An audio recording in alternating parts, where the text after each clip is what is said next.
तो हेलो दोस्तों, आज की नई वीडियो में आपका फिर से स्वागत है। आज की वीडियो में हम पढ़ने वाले हैं कूलाम का स्थिर वैद्युत बल का नियम, जिसे हम कूलाम का नियम भी कहते हैं।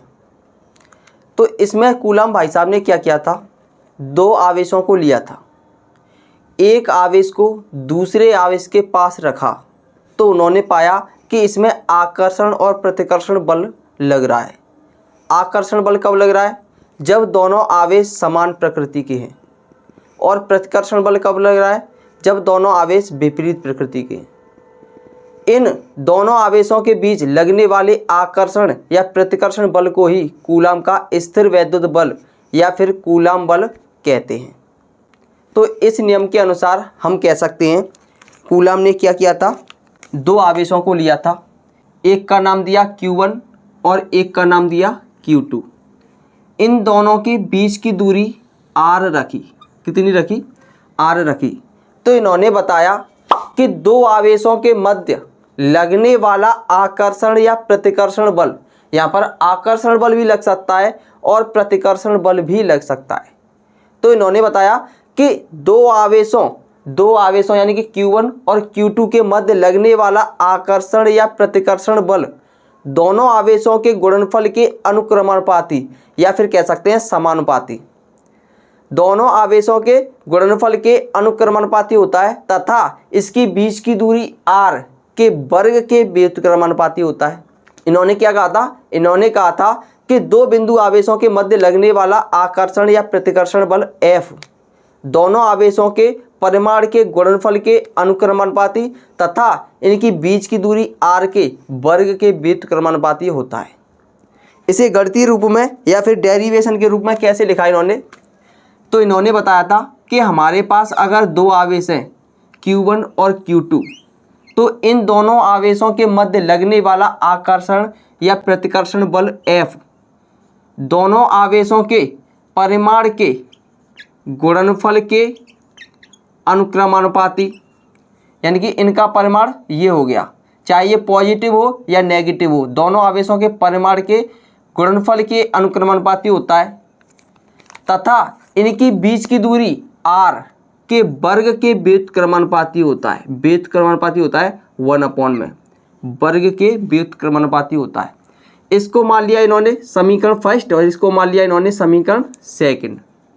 तो यहाँ पर अगर हम समीकरण फर्स्ट और सेकंड को मिला दें तो लिखेंगे समीकरण फर्स्ट व सेकंड से, समीकरण फर्स्ट व सेकंड को मिलाने पर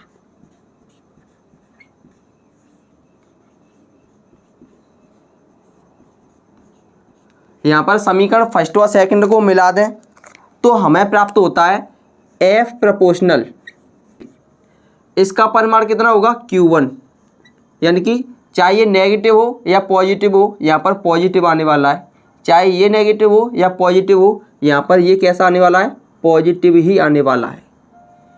अपॉन बट्टे में कितना है? r²। क्लियर है?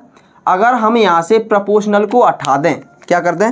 प्रोपोर्शनल को हटा दें तो ये हो जाएगा F बराबर, यहाँ पर हम एक नियतांक लगा देंगे K, तो ये हो जाएगा Q1 Q2 upon r²। Clear है? जहाँ K एक नियतांक है, क्या है? जहाँ K एक नियतांक है जिसे कूलाम नियतांक कहते हैं, तो इसे लिखेंगे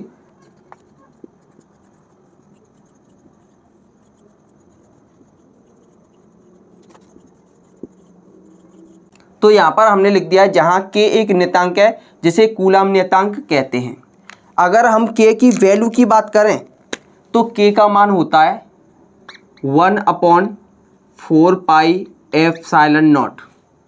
अगर हम इसके भी मान की बात करें तो इसका मान होता है 9 × 10⁹। अगर इसके मात्रक की बात करें तो इसका मात्रक हो जाएगा न्यूटन मीटर स्क्वायर प्रति कूलाम स्क्वायर। क्लियर है? यानी कि हम K का मान यहाँ पर रख सकते हैं, तो ये हो जाएगा F बराबर इसकी जगह पर क्या रख सकते हैं? इसको रख सकते हैं 1/4 पाई एप्सिलॉन0 Q1 Q2 अपॉन r²। और बल का मात्रक क्या होता है? न्यूटन। और हम k का मान ये भी रख सकते हैं। तो f बराबर क्या हो जाएगा, या f बराबर हो सकता है 9 into 10 to the power 9, 9 into 10 to the power 9 into Q1 Q2 upon r square. ये भी हो सकता है हमारा बल, इसका मात्रक कितना होगा, न्यूटन होगा। अगर हम यहाँ पर एफ साइलन नॉट की बात करें कि एफ साइलन नॉट क्या है, इसका मान क्या है, तो लिखेंगे जहाँ एफ साइलन नॉट निर्वात की विद्युतशीलता है, निर्वात की विद्युतशीलता है,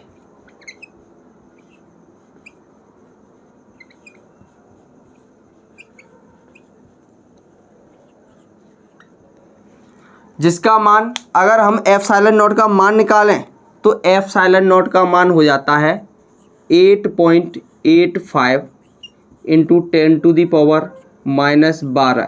अगर हम इसके मात्रक की बात करें तो इसका मात्रक हो जाएगा कूलम स्क्वायर प्रति न्यूटन मीटर स्क्वायर। क्लियर है, ये हो जाता है कूलम का नियम। क्या हो जाता है ये, कूलम का नियम। ये तो हो गया हमारा कूलम का नियम निर्वात के लिए। क्या हो गया, कूलम का नियम हो गया ये निर्वात के लिए, जब Q1 और Q2 दोनों आवेश निर्वात में रखे हैं। अगर इनके बीच में कोई माध्यम हो, उस कंडीशन में इसका जो फॉर्मूला होगा वो क्या बनेगा, तो लिखेंगे यदि Q1 और Q2 के मध्य कोई माध्यम स्थित हो,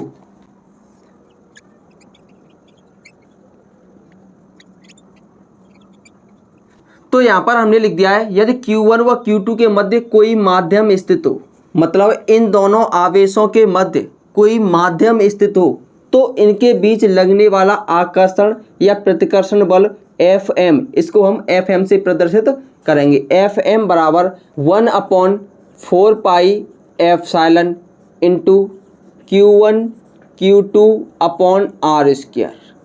यहाँ पर हमने F की जगह पर Fm लिख दिया है और एप्सिलॉन नॉट की जगह पर एप्सिलॉन लिख दिया है। क्यों, क्योंकि इनके मध्य में कुछ तो फर्क होना चाहिए बल के मध्य में। इसको हम F से प्रदर्शित कर दिया, इसको हमने Fm से प्रदर्शित कर दिया। ये निर्वात की विद्युतशीलता है, ये माध्यम की निरपेक्ष विद्युतशीलता है। तो यहाँ पर लिखेंगे जहाँ एप्सिलॉन माध्यम की निरपेक्ष विद्युतशीलता है, निरपेक्ष विद्युतशीलता है। क्लियर है। अगर हम इसको समीकरण फर्स्ट मान लें और इसको समीकरण सेकंड मान लें तो लिखेंगे समीकरण फर्स्ट डिवाइडेड बाई समीकरण सेकंड, मतलब समीकरण फर्स्ट में समीकरण सेकंड से हमें भाग देना है। तो ये हो जाएगा F upon Fm, F upon Fm, यानी कि निर्वात में दोनों आवेशों के मध्य लगने वाला बल और माध्यम में दोनों आवेशों के मध्य लगने वाले बल का अनुपात बराबर हो जाएगा, इसमें हमें भाग देना है इससे। तो ये हो जाएगा 1/4 pi epsilon not Q1 Q2 upon r square upon इसका भाग देना है 1/4 पाई एप्सिलॉन, यहाँ पर एप्सिलॉन है नॉट नहीं है।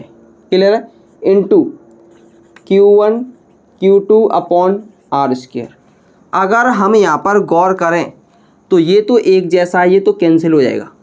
1/4 पाई से 1/4 पाई भी कैंसिल हो जाएगी। तो हमारे पास क्या बचेगा, हमारे पास बचेगा F upon Fm equal to 1/एप्सिलॉन नॉट अपॉन 1/एप्सिलॉन। अगर हम इसको ऊपर ले जाएं तो ये हो जाएगी एप्सिलॉन अपॉन एप्सिलॉन नॉट, जिसे हम एप्सिलॉन r से प्रदर्शित करेंगे। अगर हम इसे आगे सॉल्व करें तो ये हो जाएगा F upon Fm equal to कितना दिया है, epsilon upon epsilon not, epsilon upon epsilon not equal to ये किसके बराबर माना है हमने, एप्सिलॉन आर के बराबर माना है, एप्सिलॉन आर के बराबर माना है। क्लियर है? इसका मतलब ये है, इसको हम इसके बराबर भी लिख सकते हैं और इसके बराबर भी लिख सकते हैं। तो सबसे पहले हम इसके बराबर रखेंगे, तो ये होएगा f upon f m equal to epsilon are.